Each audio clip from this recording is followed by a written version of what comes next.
दोस्तों, आज की कहानी है जवानी की गर्मी।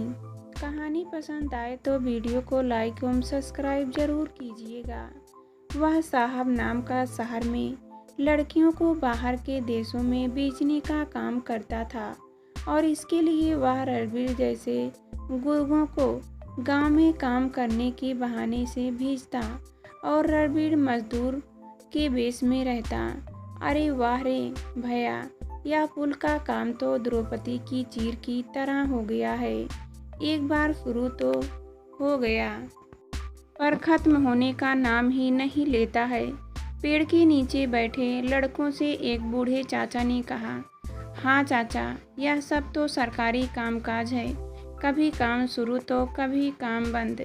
पर कुछ भी कहो, जब भी इस पुल का काम शुरू होता है तो फायदा तो गांव के बेरोजगार मजदूर लड़के और लड़कियों का होता है, जो उनको घर बैठे ही काम धाम मिल जाता है। गांव के कुछ ही दूर पर बहने वाली नदी पर पुल बनने का काम चल रहा था, जिसमें कई इंजीनियर, ठेकेदार और मजदूर आते थे। दिन भर काम करते और अस्थायी रूप से घर बनाकर रहते। इन्हीं मजदूरों में एक मजदूर रणवीर नाम का भी था। पता नहीं क्यों, पर वह ठेकेदार का मुंह लगा हुआ मजदूर था। तभी तो काम धाम तो बस दिखावे का और दिन भर गांव में घूम घूम कर तस्वीरें उतारा करता पूरे गांव की। और कभी किसी के कुछ पूछ भी लिया कि भाई ये तस्वीरें क्यों खींचते रहते हो, तो बड़ी होशियारी से जवाब देता कि मैं तो शहरी मजदूर हूँ, पर थोड़ा बहुत मोबाइल का शौक़ है, इसलिए गांव की तस्वीरें फेसबुक पर डाला करता हूँ। इससे तुम्हारे गांव को लोग शहर में भी जानेंगे और तुम्हारी भी पहचान बनेगी। रणवीर हमेशा ही मोबाइल हाथ में रखता था, इसलिए उसका नाम ही पड़ गया था मोबाइल मजदूर। रणवीर को जब भी कभी राह में गांव की लड़कियां मिल जाती तो उनके फोटो भी उनकी नज़र बचाकर उतार लेता। रणवीर की यह हरकत गांव की कुछ लड़कियों को सख्त नागवार थी, पर उनके पास कोई सबूत नहीं था और एक अजनबी का तस्वीर खींच लेना उनके शरीर को रोमांच से भी भर देता था, इसलिए वह सीधा विरोध न कर पाती थी। सुरीली, एक बात तो बता, यह जो मोबाइल वाला मजदूर है ना, इसकी शक्ल देखकर ऐसा लगता है कि इसको पहले भी कहीं देखा है। लैला ने अपनी आंखों को गोल करते हुए कहा, हाँ यार, लगता तो मुझे भी है, पर यह वैसे भी मुझे फूटी आंख नहीं भाता है। जब देखो यहाँ वहाँ के फोटो खींचता रहता है। सुरीली ने अपनी सहेली लैला से कहा। पता नहीं क्यों लैला को उस मोबाइल वाले मजदूर का चेहरा बार बार पहचाना सा लग रहा था और बड़ी देर से वह उसे पहचानने के लिए अपने दिमाग पर जोर डाल रही थी। अचानक से लैला को जैसे कुछ याद आया हो। अरे सुनो, सबकी सब, यह जो मोबाइल वाला मजदूर है ना, इसके चेहरे को ध्यान से देखो और अगर इसकी घनी दाढ़ी हटा दे तो ये वही मजदूर लगता है जो पिछली बार भी आया था जब पुल का काम शुरू हुआ था और कुछ दिन बाद हमारी प्यारी सहेली सन्नो को भगाकर ले गया था। तब से सन्नो कभी वापस नहीं लौटी। आखिर लफड़ा क्या था? लैला ने कहा। नहीं नहीं लैला, हमारा भला उससे क्या लफड़ा होगा। हाँ, इतना ज़रूर है कि एक बार जब हम भूसे के ढेर के पास बैठे थे तब वह मोबाइल अपने हाथों में लेकर आया और बड़े अदब से मेरी एक तस्वीर खींचते हुए बोला कि अगर मैं शहर में होती तो किसी फिल्म की हीरोइन होती। शर्माते हुए सांवरी ने कहा, और उससे कोई भी मदद मांगो तो पीछे ना हटता है। वाह, और ऐसे कैसे? किसी भले आदमी पर तुम्हारा यूँ आरोप लगा देना ठीक भी नहीं है। सांवरी की बातें बड़ी हमदर्दी भरी थी उस मोबाइल मजदूर के लिए। सांवरी का एक अजनबी मजदूर के प्रति इतना प्यार भरी बातें बोलना लैला और उसकी सहेलियों को कुछ अजीब सा जरूर लग रहा था। बरसात हो रही थी। पुल पर चल रहा काम भी आज बंद था और गांव कस्बे के स्कूल कॉलेजों में भी छुट्टी थी।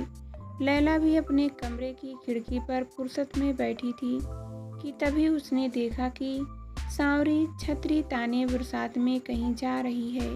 एक जवान लड़की इतनी तेज बरसात में कहाँ जा रही है, वह भी गांव से बाहर जाने वाले रास्ते पर। अपने मन में कुछ सोचकर माँ को अभी वापस आने को बोलकर लैला सांवरी का पीछा करने लगी। सांवरी गांव के बाहर बने पुराने स्कूल में आ गई थी। लैला का शक ठीक निकला। वहां पर रणबीर बैठा हुआ पहले से इंतजार कर रहा था। सांवरी स्कूल के अंदर खाली क्लास में घुस गई और रणबीर उसके पीछे पीछे घुस गया। लैला ने उनकी जासूसी करने की गरज से अपनी एक आंख दरवाजे में बनी दरार पर टिका दी। अंदर चल रहे दृश्य देखकर उसके कुंवारे जिस्म में भी झुरझुरी दौड़ गई।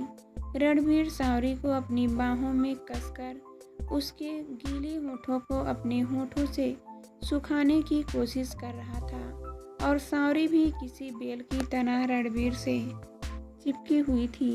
लैला की आंखें हैरत से फैल गई थी। अंदर कमरे में रणबीर और सांवरी दोनों ही लगातार एक दूसरे में समा जाने की कोशिश कर रहे थे। सांवरी और रणबीर के उत्साह में कोई कमी नहीं थी। लैला समझ गई थी कि दोनों एक दूसरे के जिस्मानी सुख का मजा लेना चाहते हैं, इसलिए लैला ने वहां से हट जाना ही उचित समझा। पर इतने में उसकी आंखों ने जो देखा उसने लैला को वहीं पर रुकने को मजबूर कर दिया। सांवरी की आंखें जोश से बंद थी और रणबीर अपना मोबाइल हाथ में लेकर सांवरी के बदन का वीडियो बनाने लगा। चौंक पड़ी थी लैला। प्यार में जिस्मानी संबंध बन जाना आम बात है, पर यह कोई प्रेमी नहीं बल्कि यह तो कोई धोखेबाज है। नहीं तो भला सांवरी के जिस्म का वीडियो क्यों बनाता।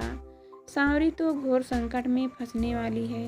लैला का मन किया कि अभी कमरे के अंदर घुस जाए और चीख चीख कर गाँव वालों को बुला ले और रणबीर का हिसाब अभी बराबर करवा दे, पर ऐसा करने में सांवरी की बदनामी का डर था। लैला के मन में ही मन रणबीर का राज फांस करने की बात सोची। वह कोई भोली भाली लड़की नहीं थी जिसका कोई भी फायदा उठा सकता था। लैला भले ही गांव में रहती थी, पर नए से नए मोबाइल का इस्तेमाल करना अच्छी तरह जानती थी और इसी के सहारे उसने इस मोबाइल मजदूर का राज खोलने की बात सोची। इतने में रणबीर और सांवरी अपनी मंजिल पर पहुंच चुके थे और अंदर से बाहर आने की आहट हुई तो लैला तेज कदमों से वहां से घर वापस लौट गई। आज लैला जानबूझकर रणबीर के आने जाने वाले रास्ते पर खड़ी हो गई। कुछ देर बाद जब रणबीर वहां से गुजरा तो लैला जैसी खूबसूरत लड़की को देखकर उसके मुंह में पानी आ गया। सुनो, मेरा नाम रणबीर है। मैं यहाँ बन रहे पुल और मजदूरी करता हूँ और खाली वक्त में इस गांव की खूबसूरत चीज़ों को अपने मोबाइल में कैद करता हूँ। तुम कहो तो तुम्हारा एक फ़ोटो अपने मोबाइल में खींच लूँ। रणबीर से तो मेल जोल बढ़ाना लैला का मकसद था, इसलिए वह फ़ोटो खिंचवाने के लिए तैयार हो गई। इतना ही नहीं बल्कि दोस्ती बढ़ाने की गरज से दोनों ने एक दूसरे से फेसबुक पर दोस्ती भी कर ली। इसके पीछे लैला की मंशा रणबीर की पर्सनल बातें जानने की ही थी। घर पहुंचते ही लैला ने रणबीर को फेसबुक प्रोफाइल खंगाली और उस पर डाली गई पुरानी तस्वीरें देखी। उसका शक सही निकला कि यह दाढ़ी वाला मजदूर वही था जो कुछ समय पहले सन्नो को इसी गांव से भगा ले गया था। फेसबुक पर दोस्त बन जाने के बाद तो रणबीर की बेचैनी और भी बढ़ गई थी। वह आए दिन लैला को प्यार भरे मैसेज भेजा करता। कभी कभी उनमें कुछ बेहुदी भी होती। लैला को रणबीर की फेसबुक प्रोफाइल से यह भी पता चला कि रणबीर के संबंध शहर के कुछ दूसरे लोगों से भी है। कभी तो लैला को यह भी लगता कि रणबीर जो दिखता है वह नहीं है। तेज तर्रार लैला को सन्नो का पता लगाना था और रणबीर की हकीकत भी जाननी थी। इसलिए लैला ने अपने आप को ही यह प्लान के तहत दांव पर लगा दिया। हाँ, रणबीर फेसबुक से पता चला कि आज तुम्हारा जन्मदिन है, तो सोचा बधाई दे दूं। लैला ने रणबीर से फ़ोन करके कहा, अरे धन्यवाद, पर खाली बधाई देने से क्या होगा, कुछ पार्टी तो दो, बात बने। वैसे भी पुल का कामकाज 2 दिन के लिए बंद है। रणबीर ने रोमांटिक मूड में लैला से कहा, हाँ दे दूंगी, पार्टी पर समय और जगह तुम बताओ। लैला ने कहा, शाम को 8 बजे गांव के बाहर वाले स्कूल में आ जाओ, फिर जमकर पार्टी करते हैं। रणबीर की आंखों में चमक आ गई। लैला को अभी शाम के प्लान की तैयारी करनी थी, इसलिए सबसे पहले तो उसने अपने माँ बाप को विश्वास में लिया, उन्हें सारी बात बताई और यह भी बताया कि उसे सन्नो का पता लगाने के लिए यह सब करना जरूरी है। माँ बाप को अपनी बेटी पर पूरा भरोसा था, इसलिए उन्होंने उसे जाने की इजाज़त दे दी। लैला ने अपनी सहेलियों को भी बता दिया था कि वह कहाँ जा रही है और अगर रात 10 बजे तक वापस नहीं आए तो वे सब गांव वालों को लेकर पुराने स्कूल में आ जाएं। उसका प्लान सुनकर उसकी सहेलियां भी चिंतित हुई, पर लैला ने उनको समझाया और अकेले ही स्कूल में आ गई। ठीक 8 बजे लैला बाहर वाले स्कूल पहुंच गई।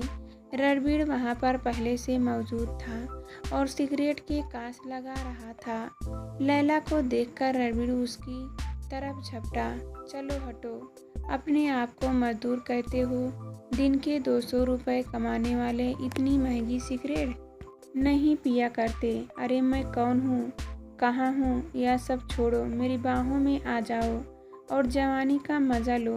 रणबीर कामुक आवाज़ में बोला, पर पहले मूड तो बना लो।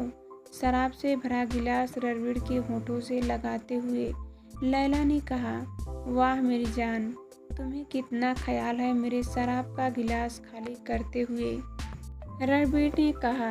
आज रणबीर काफ़ी जोश में था, क्योंकि उसके सामने लैला जैसी खूबसूरत और जवान लड़की थी।